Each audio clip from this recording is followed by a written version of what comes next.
রমজান সামনে, এবারের রমজানে টার্গেট নাও 30 দিনের রোজার মাধ্যমে দিল থেকে আল্লাহর কাছে এইভাবে 30টা দিন হাতে গুনে তুমি আল্লাহর সাথে ওয়াদাবদ্ধ হও যে আল্লাহ 30 দিন আমি রোজা রাখবো।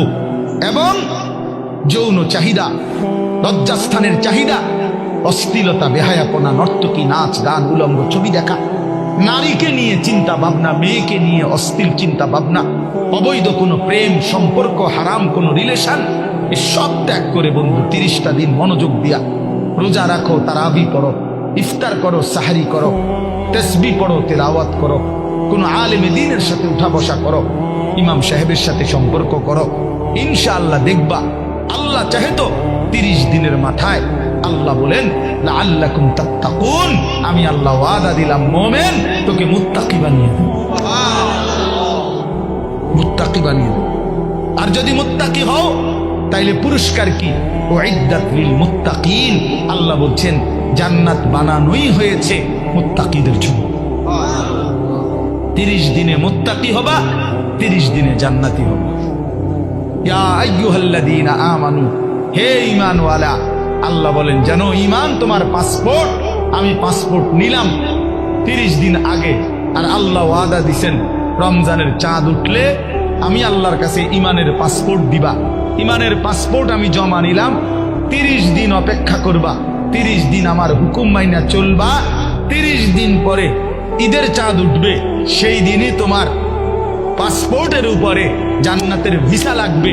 পাসপোর্ট এবং ভিসা লাগবে, আর ঈদের দিন ফ্লাইট হবে জান্নাতের ফ্লাইট, ইনশাআল্লাহ। ইনশাআল্লাহ হাদিসে আছে ঈদের দিন আল্লাহ তাআলা ফেরেশতাদেরকে জিজ্ঞাসা করে, ফেরেশতারা বলো তো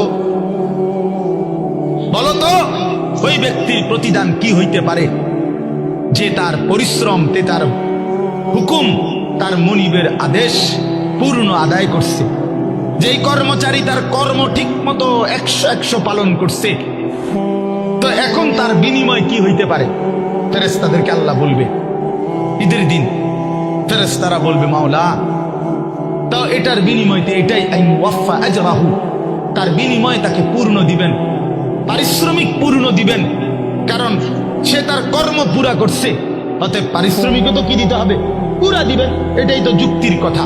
তো আল্লাহ তাআলা তখন বলবেন ফেরেশতারা তোমরা সাক্ষী থাকো, আমার ইজ্জতের কসম, আমার জালালের কসম, আমি আল্লাহর বড়ত্বের কসম, আমার শ্রেষ্ঠত্বের কসম, আমার এই বান্দাগুলো 1 মাস রমজানে আমার হুকুম পূর্ণ আদায় করছে, আমার আদেশের হক আদায় করছে, রমজানের হক আদায় করছে। আজকে আমি আল্লাহ ঈদের দিনে ঘোষণা দিলাম তোমাদের সামনে, কাদ গাফারতু লাকুম, আমি আল্লাহ আমার এই বান্দাদেরকে মাফ করে দিলাম। ফেরেশতারা তখন ডাক দিয়ে বলবে, তখন ফেরেশতারা নামাজি ঈদগাহের ইমানদার মুসলমানদেরকে বলবে যে ইন্নাল্লাহা কাদ গাফারা লাকুম, তোমাদের আল্লাহ তোমাদেরকে মাফ করে দিয়েছে। আমরা ফেরেশতারা নিজে শুনছি। ফারজিউ রাশিদিনা ইলা রিহালিকুম, অতএব তোমরা খুশি খুশি চিত্তে, সন্তুষ্ট চিত্তে, সফলভাবে তোমরা তোমাদের ঘরে ফিরে যাও। এই জন্য বন্ধু, এটাই আমার মূল বক্তব্য। আল্লাহ তাআলা মাহে রমজান আমাদের সামনে, আর মাত্র 30-32 দিন, খুব সম্ভব 32 দিন হবে, এরকম কতদিন? 32 দিন। আর মাত্র আমার শায়েখ আল্লামা মুফতি মুশতাকুন নবী সাহেব হুজুর এখন প্রত্যেক মাহফিলে এভাবে শিখায়, বলায় যে আর মাত্র 32 দিন মাহে রমজানের শুভ দিন। কয়দিন?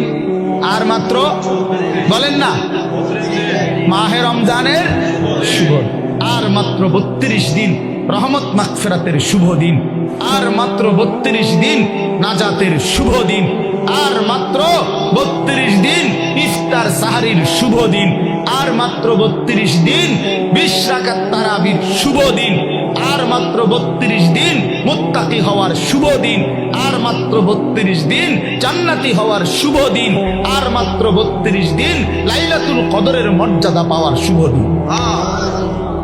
কাউন্ট ডাউন করো, মানে গুনো, আর মাত্র 31 দিন, আর মাত্র 30 দিন, কাউন্ট ডাউন সংখ্যা গুণো, এটা উচিত উচিত।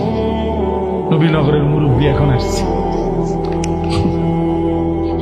আল্লাহ এখন তো এই জন্য বললাম, আমরা অনুরোধ করছি প্রিয় বাপ, বয়স্ক বাবারা, আপনারা এবার আপনাদের তো আপনারা বলবেন যে হুজুর আমগরে তো কিচ্ছুই করলেন না, কেন ফোলাইন দিয়ে করলেন।